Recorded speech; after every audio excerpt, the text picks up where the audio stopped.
So ayan yung mga nabili namin na mga halaman at mga bulaklak. Sorry jud kaayo guys. Ayan. Mga bougainvillea. Yay! Yay! I'm so happy because I really love that flowers. And syempre kung meron tayong mga tunay na flowers, meron din tayong mga plastic na flowers. Just like people surrounds us. We have true friends and we have plastic friends. Ay nanguha og paypay. Mana? Ay balin na dito na nila sa Pilikas Balay bi. Ginoo ko ang isa ka kamot mo inyong ipagbutbitan na ginoo ko. Ayan, sada kay siya nga bulak ka ha. Murag tinuod, tinuod man bitay. Unsaon na to nagpagkuan sa kaang karon na natumban na. Itindog sa na ginoo ko. Kinahanglan gid siya og matibay na kaang. Thank you. Ganito dapat to. Pwede magawa ng ganito o kailangan lumahan. Sikyan kay kunwari dahil ka na ikaw hugaw-hugaw. Ikaw ba imong gipasaan kay hagkap kayo. Katuwa. Pwede maging nganileng o kung nanulmahan. Amay hulma na kay hulmahan. Kokor mong ko. Ito na ang ating hinaguan. I love hinaguan. Yan, each letters has its own color, symbolizes its personality sa lahat ng tao dito. Charas. Ang atay-atay. And tapos na rin ang ating stage. Nalagyan na rin ng bubong sa likod. And idadagdag na rin yung mga flowers na nabili ngayon. Asa na? Alam, meron na kaagad water lily. Di man tatabuan ng bulak dire. Dini na lang ta sa mga plastic. Ayan. Tapos ko. Pagdagan. Kiyan, ginuo ko. Diligdagan ng kiyan. Be, tanan natin be. Kumulutaw ba siya be? Oh. Meron. Itsara be?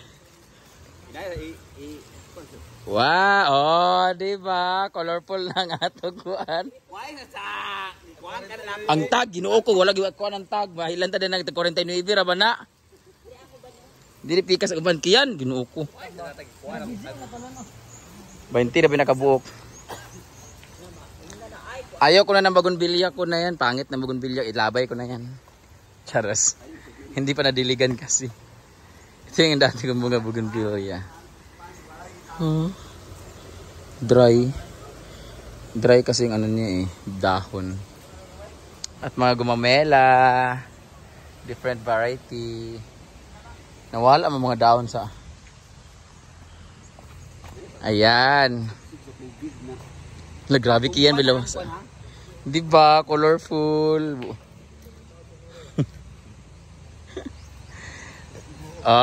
Diba. Dagan din natin yan ng candlelight. Ginuo ko. Yan. O diba colorful din ang aming lilies. Kasi colorful ang aming hinaguan. O diba?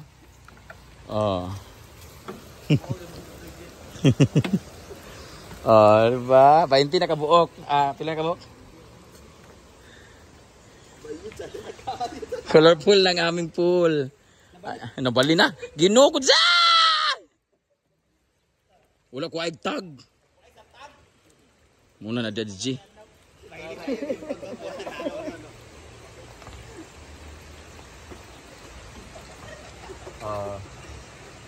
Beautiful.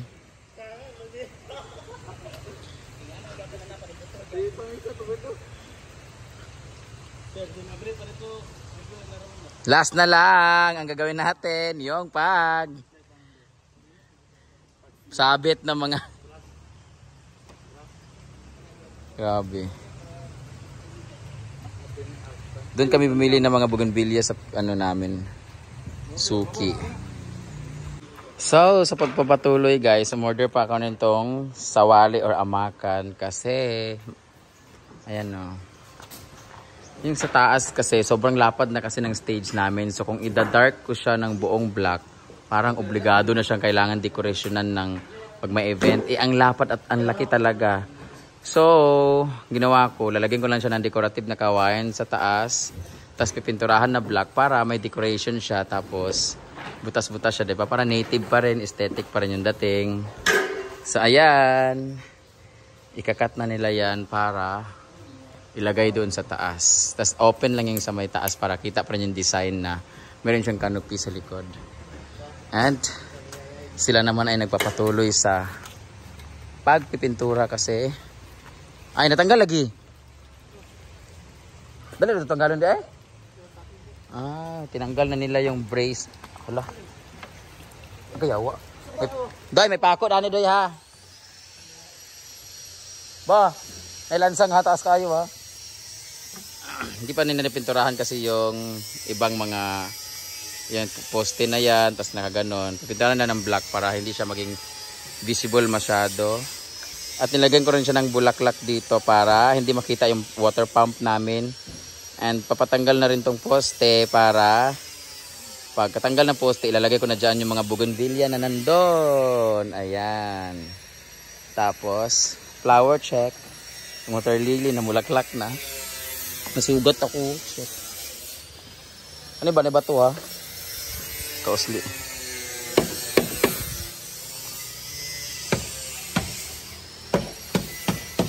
Ang atay-atay kiyan ha. Maatay dyan na ako karon.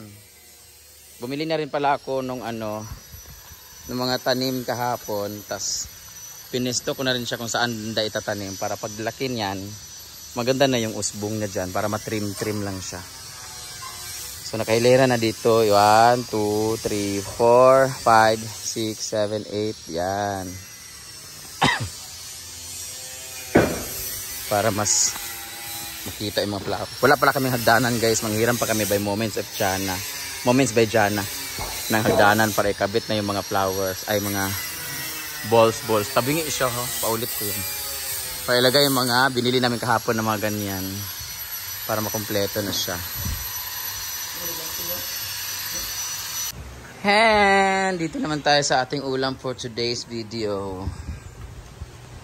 Ito ay ukoy, pagkain ng mga syokoy with ginamos and pipino.